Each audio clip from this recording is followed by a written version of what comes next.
Dan ternyata memang ada kliennya di bola mataku di mana syaraf itu sangat tipis. Aku dulu saking takutnya untuk ngangkat beban, aku tuh nggak pernah ikut bantu-bantu kayak ngangkat meja. Jadi aku selalu di pojokan kelas baca buku sendiri, Mas. Dan dari situ aku udah dipasang stereotipe kamu tuh ini ya loner. Sebagai anak umur 14 tahun gak punya KTP, gak punya skill yang jelas, gak punya pengalaman, aku carilah berbagai macam pekerjaan. Aku cari lebih dari 10 perusahaan, gak keterima. Aku cari job writing international gitu, gak tahu apa-apa. Akhirnya dapetlah satu vacancy, Mas, di internet. Nemu vacancy gak ada syarat umur gitu kan. Lokasi di mana? Di Kanada. Itu aku pertama kali ngerasain gaji dolar.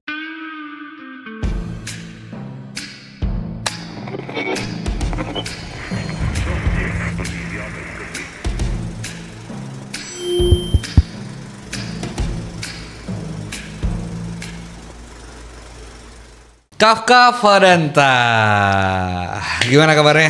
Baik, Mas. Mas gimana? Kabar baik juga ya. Terakhir kita ketemu di mana? Di Bento Kopi. Bento Kopi. Bento Kopi. Itu kita ngobrolin apa sih tuh kemarin tuh sebenarnya tuh? Wah, deep talk sih, Mas ya. Deep talk ya? Ngomongan, wah obrolannya tuh sangat-sangat mendalam ya. Sampai malam banget waktu itu kita, Mas. Sampai malam banget ya. Iya. Sampai aku lupa. Kamu tuh masih di bawah 20 tahun. Iya juga ya. Berapa sih sekarang? 18 tahun. Iya.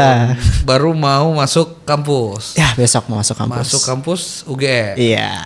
Terusannya? Ilmu komunikasi. Ilmu komunikasi, tapi beda ya? IUP. Beda, aku yang IUP. Iya, itu sih ya. Aku kadang lupa kalau nongkrong sama orang. Rata-rata kalau aku nongkrong itu ya sama bapak-bapak gitu kan. Nah, ini beda nih. Zaman-zamanku nih yang pengen nongkrong tuh sampai pagi dan aku nongkrong sampai pagi terus gitu.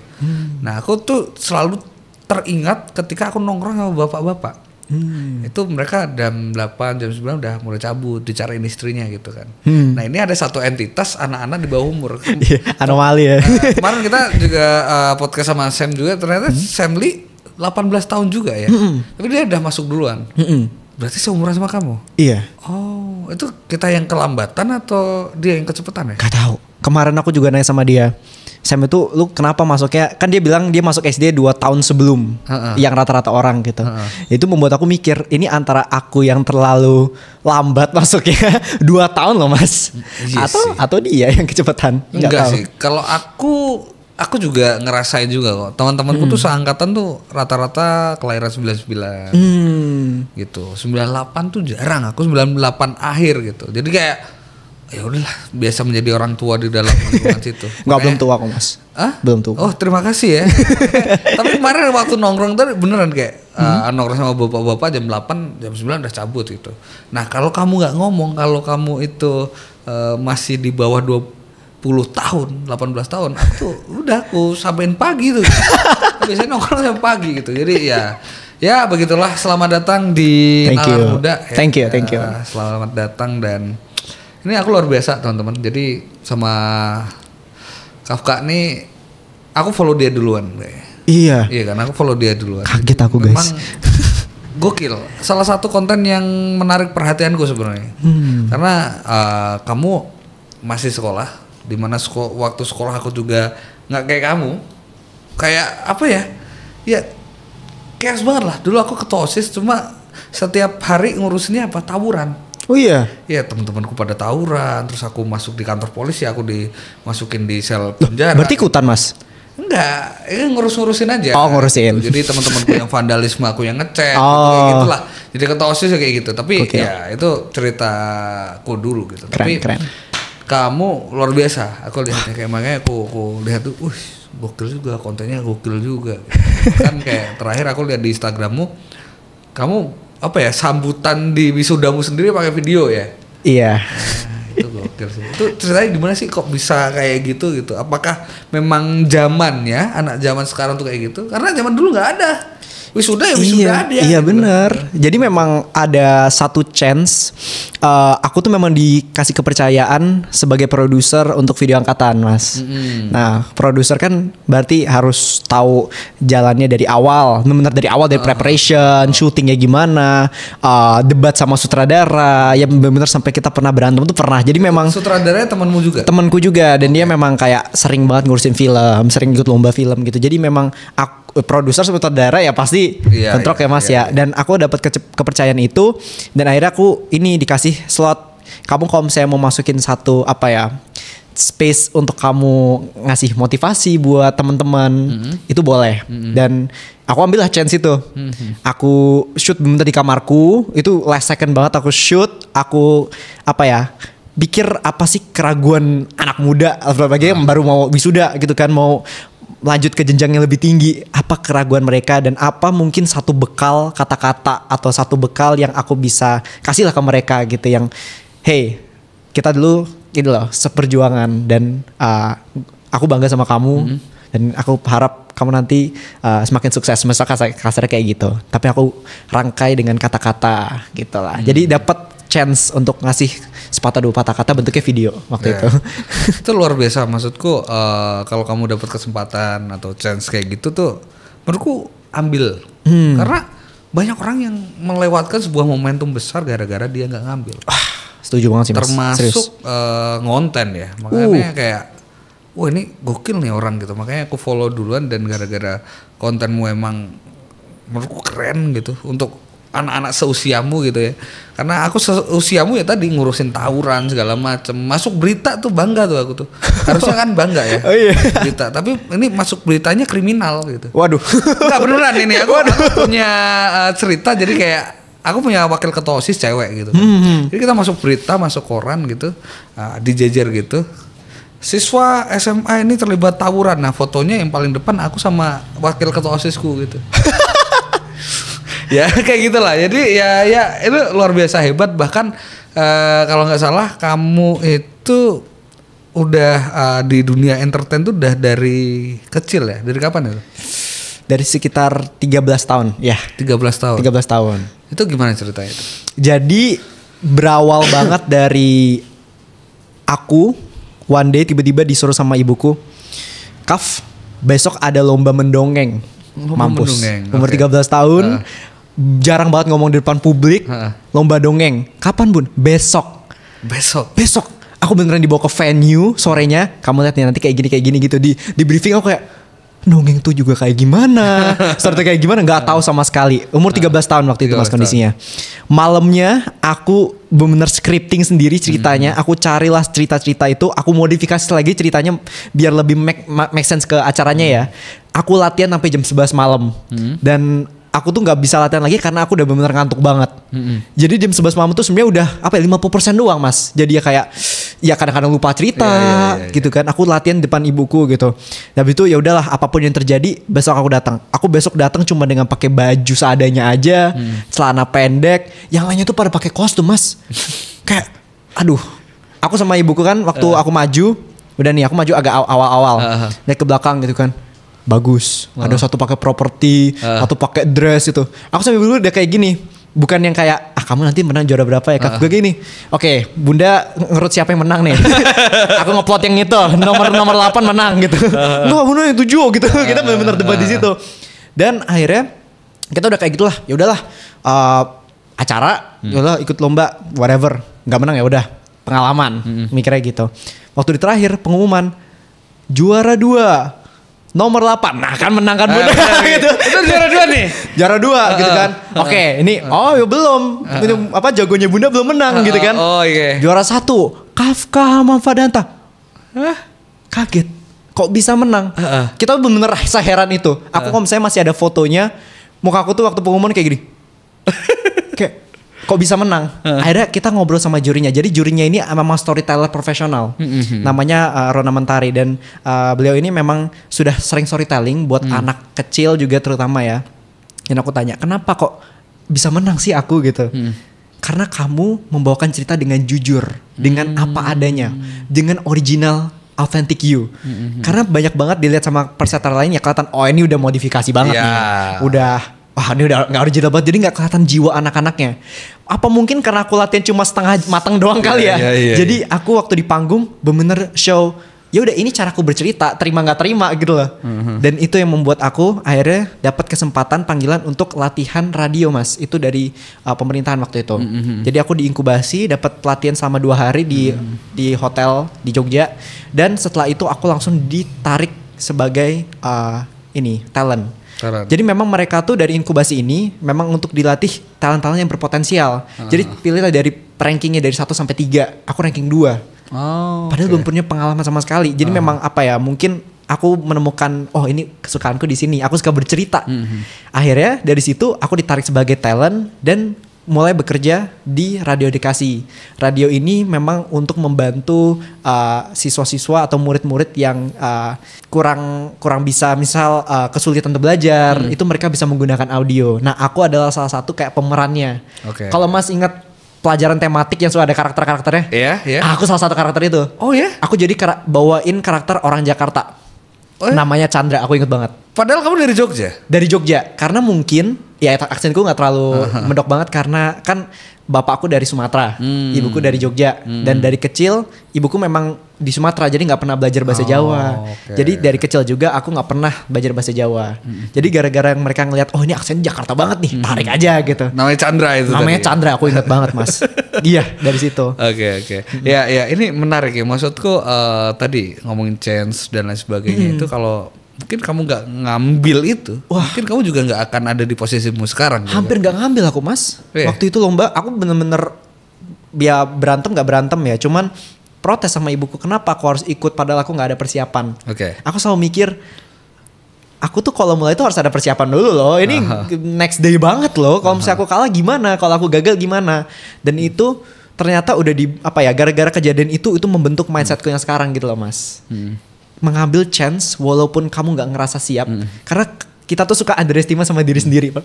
Ini nggak percaya? Iya benar-benar. Terkadang kesuksesan itu datang kepada orang yang bukan dia yang ini ya. Sukses itu datang bukan kepada orang yang nggak siap, tapi sukses itu datang kepada orang yang berani sebenarnya. Sebenarnya itu kalau aku lihatnya. Dan tadi kamu ngomongin tentang persiapan dan terkadang orang yang terlalu mempreparation segala sesuatu, ini jujur ya, aku ngomongin nalar muda ini baru sekitar seminggu 2 minggu yang lalu. Wow. Dan ya aku melihat sebuah opportunity besar di sini gitu. Ya udah ketika kita nyoba, ya at least kita tahu apakah itu bener jalan atau enggak, atau gagal, ya yang penting kita udah tahu gitu. Make sense. Aku punya hal juga kayak daripada besok aku udah tua terus udah nyesel nggak bisa balik lagi, ya ngapain nggak dicoba gitu sih. Sebenarnya itu. Bener. Nah, akhirnya tadi umur 13 tahun. Iya. Jadi storyteller Iya. gitu. Terus di umur 15 tahun kamu juga pernah jadi ghostwriter buat ini ya? Iya, perusahaan di Kanada. Di Kanada. Itu gimana itu? Menarik nih ceritanya. Jadi waktu aku kerja di radio edukasi itu kan aku pertama kali kerja memang secara kontrak ya. Oke, kamu kontrak berapa episode dibayar. Nah, setahun tuh aku nggak dapat kerjaan lagi. Jadi mikir apa ya? Mungkin karena sudah distimulasi dari umur segitu, aku bisa lo bikin duit. Jadi aku mikir umur 14 gitu kan. Waktu itu masih umur 14 waktu itu memang. Aduh, aku pengen bikin duit lagi nih gitu kan. Kayak ada urge karena udah tahu bisa gitu. Dan disitulah aku bener-bener ngabisin sebulan penuh itu cari job di internet. Sebagai anak umur 14 tahun gak punya KTP, gak punya skill yang jelas, gak punya pengalamanku cuma sebagai storyteller dan ya gitu doang. Aku carilah berbagai macam pekerjaan, aku cari lebih dari 10 perusahaan yang isinya tentang artikel-artikel. Aku daftar satu-satu Mas, seminggu kemudian 1, 2 gak keterima, 3 gak keterima, 4, 10 lebih, mungkin belasan gak keterima. Dan kalau misalnya aku nanya, wah ini orang kayak gini biasanya, udahlah masih 14 tahun nunggu 17 lah minimal gitu ya, ngapain. Aku ngelunjak, oke, mungkin karena negaranya aja salah. Aku bilang, oh itu kamu apply di Indo tadi? Di Indo, bener perusahaan di Indonesia aja. Dan gajinya juga yang, ya udahlah gaji seadanya aja. Aku bilang, oh mungkin karena negaranya salah. Aku cari job writing international gitu, nggak tahu apa-apa. Akhirnya dapatlah satu vacancy Mas di internet, nemu vacancy nggak ada syarat umur gitu kan. Lokasi di mana? Di Kanada. Oke. Langsung ku gas, ku email, masih ada emailnya. Masih ada emailnya sampai sekarang, masih ku simpen. Aku benar-benar bilang gini, Aku Kafka, aku punya gini-gini. Yang aku sombongin apa tau mas? Apa tuh? Nilai UN ku. Yang untuk anak 14 tahun itu sebuah achievement, benar. Nilai UN ku gini. Terus aku bilang gini, umurku 14 tahun tapi tahun ini aku 15 loh. Kita bilang gitu. Dan aku bilang aku akan masuk SMP. Aku juga bilang aku memang gak punya pengalaman sebelumnya, tapi aku sangat pengen belajar. Aku pengen banget masuk. Pokoknya aku bener, wah itu satu kalimat itu kayak aku ngemis-ngemis banget. Please terima aku dong gitu. Dan aku kira ya udahlah, nggak mungkin keterima lah, ya udah internasional kan. Tapi besoknya aku langsung didapat jadwal interview besoknya. Oh ya? Yang kayak, oh Kafka we're so interested, pakai bahasa Inggris kan. Aku memang nulis itu juga pakai bahasa Inggris. Dapat jadwal interview, aku interview tes tulis. Taunya aku di DM sama, bukan di DM, di email sama ownernya langsung. Sama ownernya langsung. Sama CEO-nya gitu.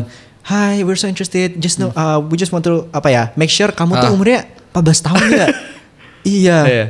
Oh, oke, that's fine. Gitu. Langsung. Itu dia. Aku juga tanya, kenapa gitu kan? Kita memang cari yang entusias banget kayak kamu. Oke. Mereka karena banyak banget yang daftar tuh mereka cuma peduli gaji, cuma peduli kayak fleksibilitas kerja karena memang kerjanya remote ya Mas ya. Mereka tuh minta AWO. Gak ada yang seantusias kamu gitu yang mendaftar. Jadi yaudah gak apa-apa lah kamu 14 tahun gitu kan. Di Indonesia legal gak? Legal kok, padahal enggak juga. Padahal enggak. Makanya aku mau tanya itu sebenarnya. Padahal enggak juga.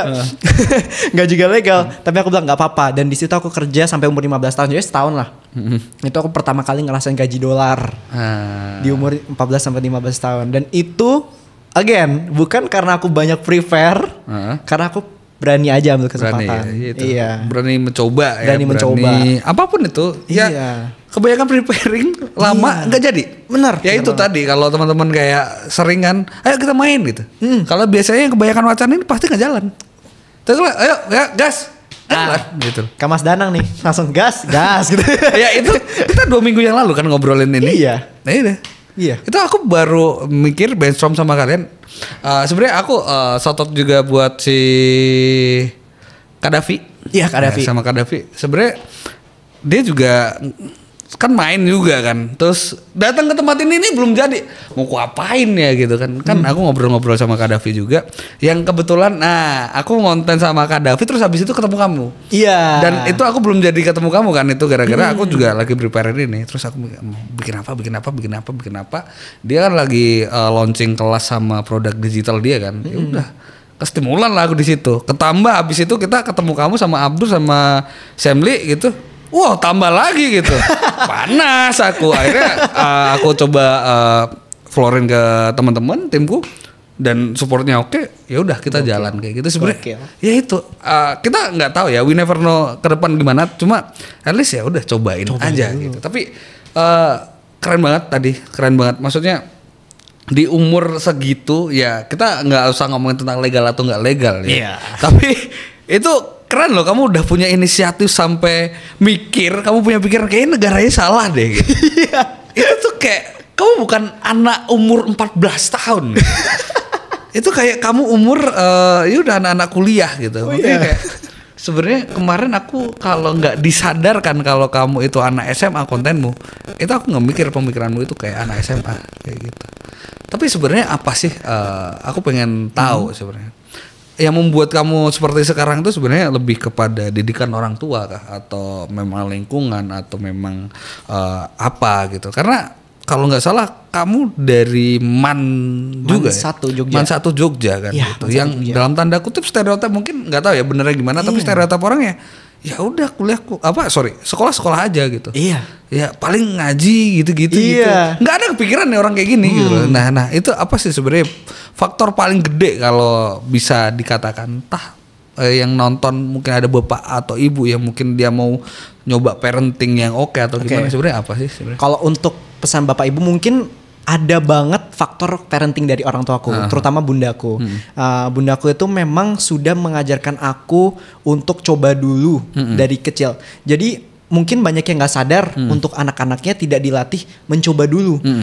Aku dulu pernah disuruh gini, Kaf besok, ini SD kelas berapa, kelas 3. Kaf besok kalau ada pemilihan jadi ketua kelas, maju aja ya. Kenapa gitu? Udah maju aja, percaya bunda gitu kan. Aku sebagai anak yang masih nurut mama banget, ya kan, dan juga aku juga merasa oke, ini aku mau diapain nih gitu kan, mau dapat chance apa nih. Aku udah dilatih jam terbang untuk memulai dulu tanpa banyak preparation. Itu dari kecil.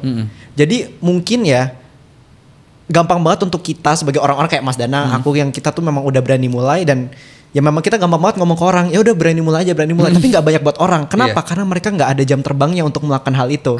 Nggak banyak melakukan itu lebih sering. Jadi untuk parents di luar sana harus dilatih jam terbang untuk anaknya tuh dicobain dulu tuh dari kecil. Jadi apa ya? Anaknya tuh memang harus dibiarkan gagal ya gagal, jatuh ya jatuh, sakit ya sakit, tahu. Tapi ya that's the part of the process, dikasih tahu dari sekecil mungkin. Karena itu akan membentuk mindset kalau nggak apa-apa coba dulu, karena who knows kalau misalnya bisa sukses. Jadi memang jam terbangnya masih naikin. This is a skill hitungannya. This is a skill mindset yang dilatihnya over time. Gitu. Jadi dari itu ya bundamu terutama gitu. Tapi ada faktor lain nggak kayak dari keluarga, lingkungan? One thing ya yang aku sangat sangat concern. Apalagi sebagai anak man. Aku tuh dari kecil nggak suka dipasang stereotip kayak for information aja, aku tuh minus 10 sebenarnya, Mas. Oh really? Iya. Minus 10? Iya, sebenarnya aku pakai softland ini sekarang. Aku dari ini kacamata ada gimmick. Oh. Oke. Ya, jadi aku minus 10 dari kayaknya umur 4 tahun itu aku memang udah suka banget baca dan bahasa Inggris. Dan bacanya buku tebel, dan aku baca sambil tiduran. Plus main game. Jadi memang mataku udah dirusak lah dari kecil, tanpa aku sadar, tanpa orang tuaku sadar. Itu udah bukan salah siapa-siapa, memang udah that's the way, gitu kan. Dan ternyata memang ada kelainan di bola mataku di mana syaraf itu sangat tipis. Gampang banget untuk naik. Bahkan aku dikasih tahu sama dokter, kamu kalau ngangkat beban 3 kilo aja akan naik 1/4. Itu di umur yang sangat muda. Bayangin, aku dulu saking takutnya untuk ngangkat beban, aku tuh nggak pernah ikut bantu-bantu kayak ngangkat meja. Aku mau jelasin tapi aku dikira egois. Iya. Aku nggak pernah ikut olahraga karena takut kalau kebentur mataku kenapa-napa. Nggak pernah ikut main bola. Jadi aku selalu di pojokan kelas baca buku sendiri, Mas. Dan nggak pernah mau ikut-ikutan, bukan karena apa-apa, karena aku punya kekelainan di mataku yang sangat-sangat fragile, yang sangat-sangat gampang untuk berubah gitu. Dan dari situ aku udah dipasang stereotipe, kamu tuh ini ya loner. Padahal aku gak milih untuk jadi loner, Mas. Tapi karena tindakanku yang untuk menghindari semua resiko-resiko tadi, aku dicap sebagai kamu loner, kayak gak punya temen. Dan faktanya ya memang iya, sejak SD aku gak terlalu punya banyak temen, Mas. Karena itu. Dan aku merasa aku gak mau lagi jadi loner. Aku sejak SMP maksain diri untuk ikut OSIS. Walaupun sebenarnya gak terlatih, Mas. Untuk ikut lomba tadi sebenarnya nggak terlatih karena aku dari dulu dicap sebagai loner gitu loh. Tapi over time semakin aku belajar lagi kalau aku tuh ternyata bisa ya, aku tuh nggak harus selalu dicap sebagai loner. Ternyata aku sekarang udah mengecap diriku sendiri sebagai aku tuh orang yang suka bercerita. I love storytelling, I love meeting people, dan aku nggak loner. Aku punya teman, dan itu realization yang membuat aku sekarang bersyukur banget. Dan salah satu jadi motivasi aku tuh nggak mau jadi loner. Itu yang membuat aku jadi kayak gini sekarang. Luar biasa. Tapi selain itu kamu storytelling tadi ya, pengen jadi storyteller gitu. Benar. Punya bakat-bakat lain, dance kalau nggak salah ya. Oh ya. Nyanyi. Main musik. Gitu kan. Dance, nyanyi. Kalau sampai sekarang nyanyi, karena memang nyanyi tuh dari kecil ya. Aku suka nyanyi, di bunda aku udah ngeliat, oh kamu bisa nih nyanyi. Tapi aku nyanyi sebagai performer, Mas. Beda sama festival. Mas Danang aku juga ngeliatnya kayak sebagai performer, kayak asik. Kan ada 2 tipe, Mas, penyanyi yang performer sebagai yang festival, yang selalu menang lomba, sama yang kalau nyanyi kayak bisa asik. Mas Danang tuh salah satu yang performer kayak aku. Nah, dan aku juga diikutin paduan suara waktu itu. Aku ikut paduan suara yang memang lombanya internasional, ke Finlandia, ke Bali, international choir gitu. Dan dari situ aku memang kelatih banget untuk vokal, dari mengatur nafas itu dari nyanyi, dance juga. Tapi apa yang menurutmu bisa membuatmu sampai sekarang? Dari tadi storytelling, nyanyi, dance, itu apa sih sebenarnya yang aku nggak tahu ya, besok kalau aku punya anak apakah aku akan leskan dia? Better lu ngedance dah gitu atau nyanyi dah gitu.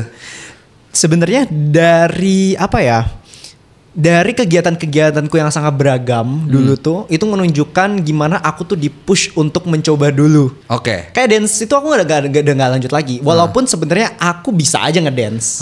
Pernah ikut lomba yang menang ya pernah. Cuman dilatih terus gitu loh Mas. Kadang-kadang kalau misalnya gak lanjut tuh gak apa-apa, gak kelihatan gagal tuh gak apa-apa. Itu yang membuat aku mungkin sekarang karena sudah mencoba beragam hal tanpa banyak preparation, tanpa banyak takut untuk dipandang gagal. Itu. Ini menarik ya maksudnya.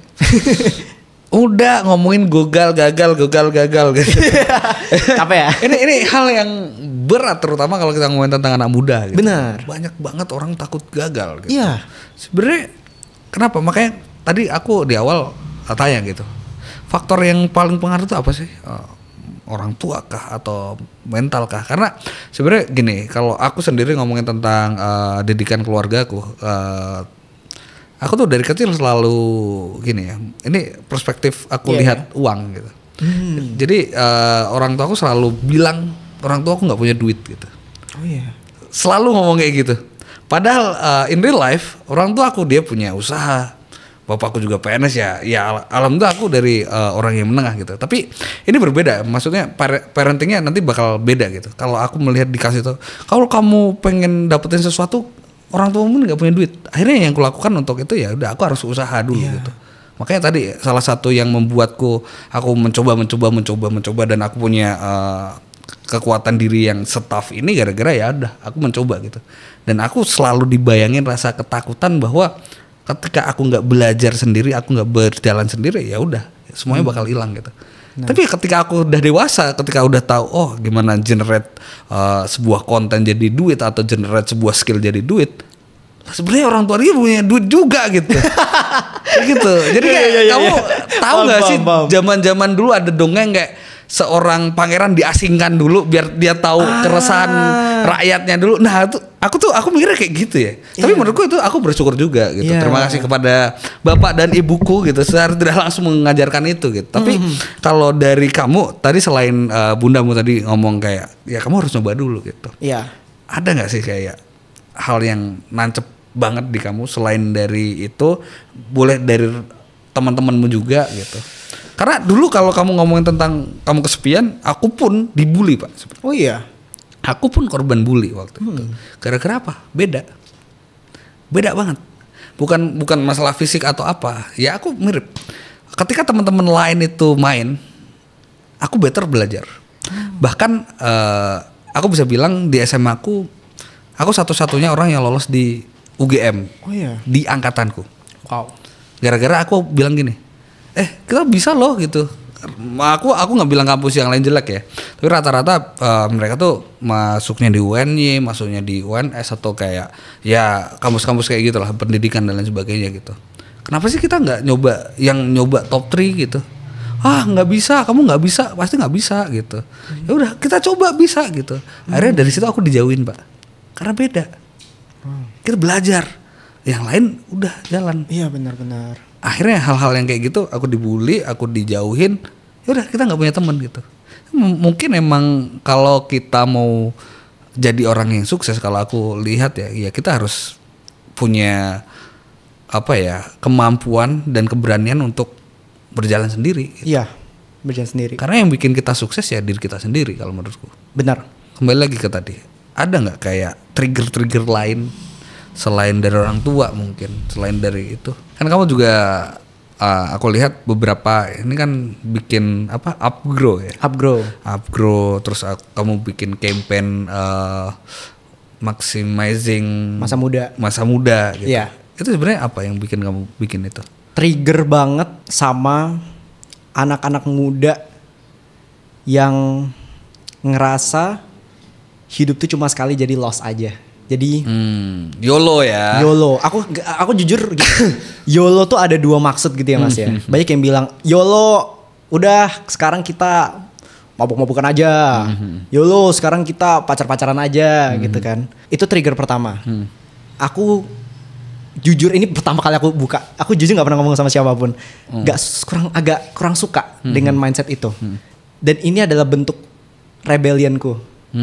Kalau Pertama itu ya, aku nggak suka sistem dan juga mindset anak muda yang YOLO, kita nikmatin hidup sekarang, besok kalau tajir mah nunggu kerja aja. Gitu. Kedua, aku juga nggak suka pertama stereotip tadi ya, sama aku dipanggil loner, dan juga Gen Z secara general mas. Ya Gen Z secara general tuh, wah, aku kalau misalnya ngobrol sama misal tongkrong kayak Mas Danang gitu yang bapak-bapak gitu. Oh, Gen Z. Ini aku bapak-bapak nih. Bukan maksudnya tongkrongan ya, Mas Danangnya enggak gitu ya. Maksudnya kalau misalnya ngobrol sama tongkrongan bapak-bapak kayak gitu. Ini masih muda ya, kayak oh ini gini ya. Ya jadi kamu ini ya apa gimana sih kayak mental health gitu. Jadi kita selalu dicibir-cibirin soal kamu kan mentalnya lemah, bukan mental pekerja, mental apalah gitu. Dan itulah kenapa aku akhirnya memutuskan untuk join ke salah satu organisasi yang lumayan gede juga waktu itu, kayak semacam community di internet, punya si Brian Kandani, Gen Strong nggak salah. Dia tuh memang nge-break stigma itu. Jadi kita buat community yang memang nunjukin kalau kita tuh bisa loh, dan kita memang ada project-project macam-macam. Upgrow juga salah satunya mas. Upgrow ini percaya atau enggak adalah company yang dibuat oleh anak-anak SMA doang. Yang SMA doang, bener-bener full SMA. Dari Padma, dari Man 1 juga, ada juga dari Deliot, SMA 8. Delayota ya. Delayota itu kan SMA 8. Kita kumpul karena kita punya satu value mas, kita punya sevisi. Kita sama-sama nggak suka itu tadi mindset anak-anak muda sekarang. Iya. Yang wasting time banget, wasting apa ya? Mungkin kedengaran kayak Kafka so sigma banget ya, si paling alpha banget ya. Tapi serius itu dari rasa ya nggak suka. Ini bentuk rebellion kita. Jadi aku buat ini memang awalnya nggak sendiri mas, Upgrow ini. Dan dari sebelum Upgrow tuh jauh sebelum Upgrow kita tuh macem-macem banget mas perjuangannya mas. Dari yang kita tuh nawarin jasa ngonten ke hampir seluruh restoran di Seturan. Oh ya? Iya. Jadi kalau misalnya anak-anak muda kan biasanya kalau yaudah pick satu tempat nongkrong, rumah makan apa kita nongkrong gitu kan sampai malam. Aku sama temen-temenku bawa motor masing-masing satu atau nggak ada yang bencengan. Kita benar-benar dari restoran ke restoran di Suturan buat nawarin mau di marketingin nggak kontennya. Jadi kita datang itu waktu itu kelas 11 SMA kalau nggak salah. 11 SMA. Kelas SMA. Nggak kayaknya 10 akhir 11 SMA awal. Itu yuk kita ke restoran ini kayak Nashville apa-apa gitu kan. Ketemu ownernya. Ngobrol, mas butuh ini enggak? Oh enggak dulu ya, karena kita udah ada. Lanjut berikutnya ke rumah makan apa. Bahkan yang rumah makan kecil aja kita bilang, kita ini mau bantuin untuk promosiin. Gratis aja gak apa-apa dulu bu. Nanti kalau udah ada profitnya atau udah ada impactnya baru ngobrol sama kita gitu kan. Untuk lanjutannya gimana gitu. Dan tolakan demi tolakan. Jadi kerjaan kita tuh dari pagi sampai sore itu kayak gitu mas. Cari-cari restoran. Ditolak terus. Dan cari dari programmu tadi yang nawarin itu ada yang ngambil gak? Ada satu. Dari ya sekian banyak percobaan tadi. Nggak tahu berapa puluh percobaan. Dan memang ya karena itu kita kan Gen Z ya. Lihat sekarang lagi kuliah di mana mas? Kan ada salah satu temanku yang ditanya gitu. Sekarang kuliah di mana mas? SMA. Mukanya langsung kecut gitu mas. Nah itu tuh jadi trigger saya juga mas. Jadi triggerku yang kayak emang nggak suka nih kayak gini nih. Ya paham banget. Makanya kayak aku tuh sekarang ya umur tuh bukan jadi masalah gitu. Makanya kayak tadi aku jelasin di awal kan, kenapa salah satu alasanku itu follow kamu duluan gara-gara emang kamu tuh punya potensi kalau aku lihat, dan kamu di umurmu sekarang wow luar biasa gitu. Jadi hal itu yang bikin trigger aku tuh nggak boleh lihat orang tuh dari umur sebenarnya. Bahkan aku banyak belajar dari teman-temanku, banyak belajar dari timku juga gitu. Secara nggak langsung, oh ternyata behaviornya seperti itu. Tapi itu nggak lepas dari emang stereotip lagi gitu. Apalagi ngomongin tentang generasi. Aku pernah gini. Dulu kan zaman kamu ngalamin nggak zaman dulu kamu MOS namanya, masa orientasi sekolah. Masa orientasi waktu di sekolah itu masih suka suruh ngerayap di tanah masuk ke got gitu, dapat ya? Enggak ya? Kayaknya alhamdulillah enggak, itu kayaknya udah mulai dilarang-larang di sekolah ya. Itu aku dapat. Waduh. Aku dapat. Nah, akhirnya rasa-rasa balas dendam ini kan ada kan. Akhirnya aku masuk ke kelas 11. Waktu itu aku jadi ketua OSIS. Akhirnya oh ini harusnya bisa nih gitu kan. Tapi keluar sebuah peraturan baru namanya PLSBSB yang tadinya dari MOS tadi jadi PLSBB. Nah di peraturan itu nggak boleh ada kekerasan segala macam. Nah itu emang bukan untuk generasi yang tua aja gitu. Nah generasiku melihat satu generasi di bawahku, setahun di bawahku itu ya kayak, kenapa kamu nggak harus ngalamin ini sih? Ini nggak adil gitu. Pengen rasa balas dendam segala macam. Gitu. Nah itu tuh sebenarnya kita lakukan tanpa kita tahu artinya apa. Gitu. Bener. Dan aku justru ya sekarang kalau orang ngomong Gen Z lemah, Gen Z nggak bisa ngapa-ngapain, sebenarnya mungkin kita harus shifting sedikit pemikiran kita gara-gara oke, mungkin kalau secara mental kalau kita bandingkan dengan zaman yang tadi suruh masuk ke selokan, ya nggak bisa dong, beda bisa. Gitu. Tapi secara hal lain mungkin gara-gara dia akses informasinya banyak, dia jauh lebih improve dan dia lebih keren di usia yang sangat-sangat muda gitu. Benar. Itu yang harus kita ambil. Benar. Gitu, kalau gitu. Mas juga sadar makin banyak Gen Z yang apa ya, makin take action di semakin muda. Kan nanti ada pebisnis umur 17 tahun. Apa jadi semakin muda. Itu bukan menunjukkan apa ya, yang lagi-lagi yang distereotipkan itu adalah mental kita lemah. Ya jelas mental kita mungkin belum sematang kalian ya karena kita masih muda, kita masih belum mengalami ya itulah akan asam dan garam segala macam belum ngalamin. Dan itu masih muda, masih belajar. Cuman kalau urusan informasi, teknologi, gimana kita bisa menggunakan itu utilize untuk bisa semakin cepat, Gen Z. Itu sekarang yang lagi nomor 1 banget. Ya. Setuju. Nah, ini sedikit ngelebar dikit masalah AI. Waduh. AI ini kalau menurutmu gimana? Kalau aku sendiri, aku Gen Z. Gen Z cuma awal banget gitu. Ini bisa menjadi sebuah hal yang sangat potensial untuk kita semua sebenarnya. Iya. Dan mungkin orang yang nggak punya skill bakal ke-replace gitu. Benar. Karena jujur aja ya teman-teman, kalau banyak orang melarang penggunaan ChatGPT atau penggunaan AI, aku nyuruh timku, kamu bikin apapun riset segala macam pakai AI. Bahkan buat lebih efektif besok, kalau bisa aku nggak syuting, aku ini kamu prompt sendiri jadi video gitu. Oke. Nah, lihat kayak gitu tuh. Itu generasimu emang informasinya gampang banget. Iya. Cuma head to headmu tuh dengan hal-hal kayak gitu sebenarnya. Ini sebenarnya mirip banget sama kasusnya waktu dulu apa ya namanya Y2K yang ketakutan orang-orang akan teknologi. Ini sebenarnya mirip banget. Dan apa yang dilakukan oleh company-company zaman dulu, apa yang dilakukan oleh sekolah-sekolah zaman dulu, mereka kan langsung, kamu jangan pakai ini, mereka akan mencuri datamu, kamu akan jadi orang pemalas karena pakai komputer. Dan semisal contohnya Nokia ya Mas waktu itu ya. Nokia ini mereka kan lagi up banget waktu itu zamannya, zaman Y2K. Mereka adalah tombol. Wah ini ringan, murah, durable. Dan company-company lain itu awalnya niru Nokia. Jadi dia memang number one banget. Tapi sampai one day ada teknologi touchscreen, wifi, bukan lagi pakai antena, gitu kan. Nokia ini merasa kayak, wah, gue harus tahan nih, ini kan gue standarnya tinggi, gitu kan. Tapi tidak mau mencoba hal-hal baru karena menurut mereka itu something yang, bukan kita banget.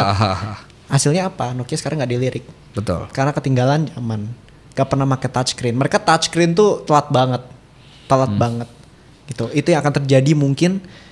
Ya kemungkinan besar ya Mas ya, sama orang-orang yang tidak menggunakan AI untuk utilize kemampuan mereka. Betul. AI itu amplifier, kayak speaker gede. Kita bisa utilize mempercepat apa pekerjaan kita ya pakai AI. Kalau ditakutin itu sama aja kayak kita menolak perubahan.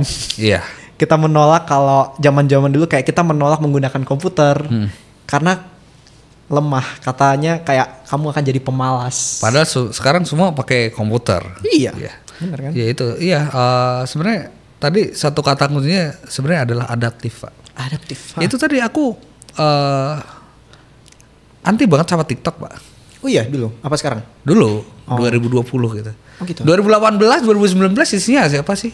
Bowo. Kamu tahu nggak sih Bowo Appenliebe gitu? Wah. Nggak tahu ya? Nggak tahu lagi. Itu 2019 kamu umur berapa itu? Kelas berapa itu? Aduh, umur 2019 tuh Iya, SD berarti. SD masih SD. Oh iya. Gua punya Ada HP sebuah namanya. entitas namanya Bowo Appenliebe gitu ya. Itu apa kayak dance gitu. Iya ngedance. Itu Dulu cuma joget nggak sih? Namanya Musical.ly dulu. Aduh. Nah, Oh, Musical.ly, tahu Musical.ly. ada Bowo Appenliebe itu dihujat se-Indonesia Raya. Waduh. Gara-gara apa? TikTokan. Alay. Wah. Sekarang siapa sih yang nggak statue? Oh iya. Sekarang siapa sih yang nggak velocity? Gitu? Waduh. Itu dia. Iya juga ya. Artinya memang kalau kita bisa melihat ke depan dan melihat segala sesuatu itu dari perspektif yang berbeda, maksudnya bukan yang negatif doang, itu akhirnya kita juga bisa masuk di situ. Makanya tadi gue bilang aku tuh benci TikTok, tapi sekarang followers paling besar dan yang bisa menghidupi aku sampai detik ini ya salah satunya revenue streamnya dari TikTok. TikTok ya. Makanya jangan pernah membenci sesuatu. Iya. From hate to lovers ya. Iya, betul. Ya, hal-hal kayak gitu maksudnya kayak AI banyak yang bilang oh enggak jangan ngapain gitu. Ya nggak apa-apa, pilihan aja. Yang penting salah satu kunci buat kita hidup ya adaptif tadi. Adaptif. Gitu sih. Benar. Nah sedikit ini kita nyinggung ini nih. Kasusnya Boeing sama Airbus. Oh iya, Boeing Airbus. Jadi waktu itu kan dulu ada Boeing 747 yang gede banget. Terus akhirnya Airbus bikin A380 gitu kan. Jadi biar dia jumbo jet dengan 4 jetnya gitu. Dia mikir kalau siapa sih? Airbus mikir kalau masa depan penerbangan itu ya nanti semua bakal ada di satu pesawat, hub to hub, di satu tempat yang gede gitu kan. Tapi dia mikir inovasi ke depan gitu. Sedangkan si Boeing ini punya visi yang berbeda. Orang itu naik pesawat akan lebih suka kalau dari satu tempat ke tempat yang lainnya langsung direct gitu. Ini dua visi yang berbeda. Akhirnya yang terjadi apa? Dunia shifting. Yang tadinya Boeing Airbus mikir semua itu gede gitu, udah berinovasi segala macam, kalah sama si Boeing yang dia punya strategi yang berbeda gitu. Artinya gini, kalau aku lihat ya, kan tadi A380 itu jumbo jet paling gede kan sekarang, dia ngikutin 747. Terus tanpa dia berinovasi ngikutin terus akhirnya ya udah benar telat gitu. Iya. Dan penyesalan di akhir artinya di situ sih. Jadi memang kalau kita boleh lihat sekarang ya jangan pernah melihat segala sesuatu dari yang udah kejadian karena ketika kamu masuknya telat kamu bakal nyesel terus gitu. Itu sih sebenarnya masuk. Nah akhirnya gini, aku mau tanya terkait dengan apa keputusan yang sebenarnya kamu tuh paling ragu-ragu tapi sebenarnya itu adalah turning point yang paling besar di dalam hidupmu. Keputusan apapun ya? Apapun. Yang aku ngerasa ragu banget itu adalah ketika itu tadi salah satunya waktu cerita awal. Ragu untuk taking step yang benar-benar turning point banget ya. Yang rubah hidupku. Kalau misalnya aku gak ngambil kayaknya gak akan kayak gini. Itu tadi. Ragu apakah aku bisa apa enggak ikut lomba storytelling. Itu benar turning point. Bayangin Mas kalau aku nggak ikut, aku nggak akan tahu kalau aku bisa. Gitu loh. Jadi itu salah satu turning point. Sebenarnya masih banyak banget ya yang abis itu mulai konten gitu kan, abis itu mulai ini, mulai itu, mulai ini. Itu sebenarnya banyak banget keraguan. Jadi starting something pasti akan langsung dihadapi dengan keraguan. Nomor 1, keraguan itu apa Mas? Keraguan itu adalah bentuk otak melindungi diri kan. Otak kita nggak mau kita kenapa-napa, otak kita nggak mau kita terluka. Kalau kita bisa convince otak kita sendiri, convince sama pelindung itu kalau kita tuh nggak apa-apa loh. Banyak banget yang kita bisa achieve Mas. Iya. Setuju nggak? Karena manusia terlahir tanpa rasa takut sebenarnya. Oh iya. Kemarin aku nonton lucu banget lewat di FYP gitu. Ada satu bayi gitu dikumpulin di satu tempat gitu. Dia dikasih ular Pak. Nah, aku fobia terbesarku tuh ular sebenarnya. Aku melihat video, melihat foto bahkan foto ular itu takut. Tapi ketika dari situ ada captionnya di atas gitu. Sebenarnya manusia itu terlahir tanpa rasa takut. Ketika ada ular gede banget ditaruh ke anak bayi itu, malah dimainin, Pak. Dibuat mainan gitu. Iya. oh emang iya, berarti kan tadi bener itu bentuk defense dari otak kita untuk ya udah kamu jangan kenapa-napa. Padahal ya udah nggak kenapa-kenapa gitu kan. Belum pasti juga. Ya, memang sebelum kita mencoba ya ilangin dulu lah barriers kayak gagal segala macam gitu. Iya. Kalau menurutku gagal itu pasti. Setiap orang tuh pasti gagal gitu. Pasti. Tapi gimana cara kita bangkitnya kan gitu.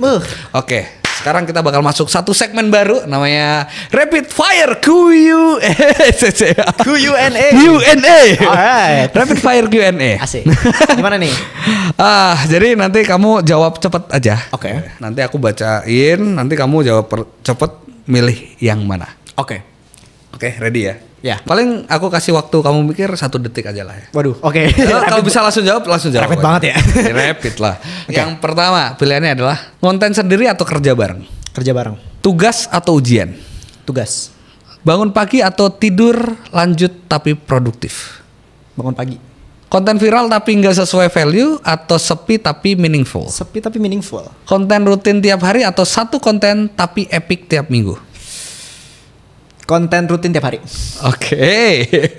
Follower aktif 10.000 atau view 1 juta tapi nggak loyal? Overall aktif. Oke. Burnout tapi goals tercapai atau santai tapi slow progress? Santai tapi slow progress. Oke. Dilihat sebagai kreator inspiratif atau founder visioner? Founder visioner. Audiens Instagram Reels atau audiens TikTok? Reels. Oke, ini kenapa ini? Ini kamu potong dulu. Ini jangan diklip ke TikTok ya. Ada offense semua di sini. Ya karena audiensnya ya beda ya. Beda banget. Demografiknya beda. Yang apa? Tapi tergantung sih. Kita kalau aku kan konten kreator yang edukatif ya. Edukatif mainnya Instagram. Dan mereka sangat kritis. Tapi kalau TikTok gitu. Oke, cukup menjawab gitu. Oke, deadline tugas atau deadline konten? Deadline konten. Tugas gampang lah ya.